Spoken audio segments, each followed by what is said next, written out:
विक्रम बेताल की 10वीं कहानी। सबसे अधिक त्यागी कौन। एक बार फिर राजा विक्रमादित्य बेताल को पेड़ से उतारकर योगी के पास जाने के लिए आगे बढ़ता है। हर बार की तरह इस बार फिर बेताल राजन को एक कहानी सुनाता है।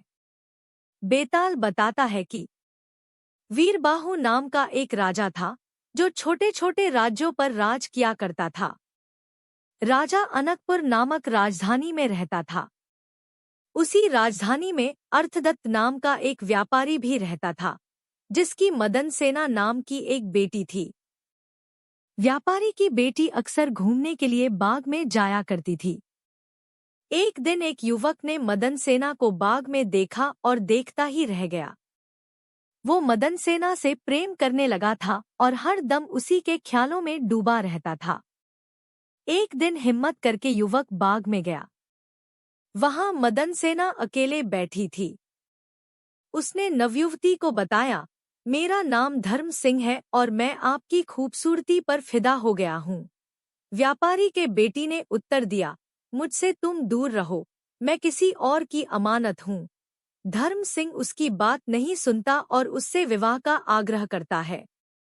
फिर मदन सेना बताती है, मेरा विवाह समुद्र दत्त के साथ तय हो गया है और मैं इस प्रस्ताव को स्वीकार नहीं कर सकती हूँ। इतना सुनते ही धर्म सिंह दुखी हो गया। गुस्से में उसने मदन सेना से कहा, अगर तुम मेरी हुई तो मैं अपनी नस काट लूंगा। यह सुनकर मदन सेना बहुत डर गई। मदन सेना ने उसे वचन दिया कि वो ठीक 5 दिन बाद उससे मिलने के लिए आएगी। यह सुनकर धर्म सिंह खुश हो गया। 5वें दिन मदन सेना का विवाह समुद्र दत्त से होना था। विवाह के सारे रीति रिवाज पूरे करने के बाद मदन सेना अपने पति समुद्र दत्त के घर चली गई, लेकिन उसे धर्म सिंह को दिया हुआ अपना वादा याद था। पति जैसे ही मदन सेना के पास जाता है तो वह उससे कहती है कि मुझे आपसे बहुत जरूरी बात करनी है। वो बताती है, मुझे एक लड़के से मिलने जाना है, जिसे मैंने शादी से पहले आज के दिन मिलने का वचन दिया था। यह बात सुनकर समुद्र दत्त बहुत दुखी हो गया। उसने सोचा कि ऐसी महिला पर तो धिक्कार है, जो पहले दिन ही दूसरे आदमी के पास जाना चाहती है। इसे अगर मैं रोकूंगा तो भी यह चली ही जाएगी। ऐसा सोचकर समुद्र दत्त ने उसे जाने की इजाजत दे दी। पति से जाने की आज्ञा मिलने के बाद मदन सेना तेजी से उस लड़के के घर की ओर जाने लगी। दुल्हन के कपड़ों में जाती महिला को देखकर एक चोर ने उसे रोक दिया। उसका पल्ला पकड़कर चोर बोला, कहाँ चली। मदन सेना डर गई। उसने चोर को कहा, तुम मेरे गहने ले लो और मुझे जाने दो। चोर ने कहा, मुझे तेरे गहने नहीं बल्कि तू चाहिए। मदन सेना ने सारी बात बताते हुए कहा, पहले मैं धर्म सिंह से मिलने जाऊंगी, उसके बाद मैं लौटकर तुम्हारे पास आऊंगी। चोर ने पूछा, तुम शादी के पहले दिन ही अपने पति को छोड़कर जा रही हो। लड़की ने जवाब दिया कि वो अपने पति की इजाजत लेकर जा रही है। यह सुनकर चोर ने कहा, जब तुम्हारा पति तुम्हें भेज सकता है तो जाओ, मैं भी तुम्हें जाने देता हूँ, पर वहां से लौटकर सीधे तुम मेरे पास आना। मदन सेना चोर को वचन देकर उस लड़के पास जाने के लिए चलने लगी। उधर मदन सेना का पति और चोर दोनों उसका पीछा कर रहे थे। चलते चलते मदन सेना धर्म सिंह के घर पहुंच गई। उसने मदन सेना को शादी के जोड़े में देखकर पूछा, अरे, तुम मुझसे विवाह करने के लिए शादी का जोड़ा पहनकर आई हो। मदन सेना ने उसे बताया कि उसकी शादी हो गई है। इतना सुनते ही लड़के ने कहा, तुम कैसे अपने पति से बचकर यहाँ आ गई।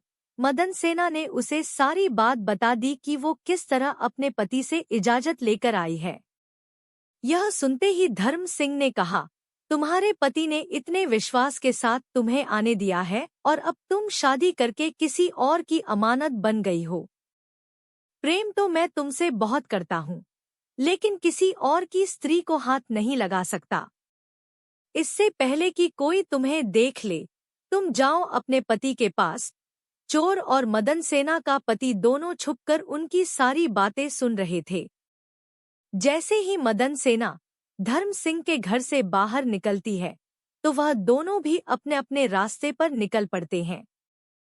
मदन सेना लड़के के घर से निकलकर सीधा चोर के पास पहुंचती है। चोर उसे देखकर मन में सोचता है, यह कितनी पवित्र है, इसके साथ कुछ भी करना गलत होगा। साथ ही उसे धर्म सिंह के घर की बात भी याद आ जाती है। वो मदन सेना की सच्चाई और धर्म सिंह के त्याग को देखकर प्रभावित होता है और कहता है, जाओ अपने पति के पास, यहाँ क्या कर रही हो। ऐसा कहकर चोर मदन सेना को उसके घर तक छोड़कर आता है। बेताल मदन सेना की कहानी रोककर राजा से पूछता है, हे राजन, अब यह बताओ, इन तीनों में से सबसे बड़ा त्याग किसका है। विक्रमादित्य कहता है, बेताल, सबसे बड़ा त्याग चोर ने किया है। इतना सुनते ही वो राजा से पूछता है, कैसे। विक्रमादित्य कहता है, सुन बेताल, मदन सेना का पति उसे यह सोचकर जाने देता है कि यह दूसरे व्यक्ति के प्रति आकर्षित है। ऐसी स्त्री का क्या करना। धर्म सिंह उसे दूसरे की पत्नी समझकर छोड़ता है और उसे यह बोध भी था कि वह पाप कर रहा है।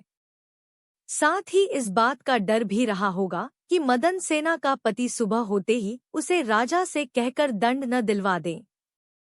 चोर को किसी बात का डर नहीं था। गहने से लदी स्त्री को उसने त्याग दिया। वो हमेशा से ही पाप कर्म करते आ रहा था, इस बार भी कर लेता तो उसका कुछ नहीं बिगड़ता। इसी वजह से चोर का त्याग बड़ा है। राजा का जवाब सुनकर बेताल बेहद खुश हुआ और बोला, राजन, तूने मुंह खोल दिया, अब मैं चला। इतना कहकर बेताल एक बार फिर से उड़ जाता है।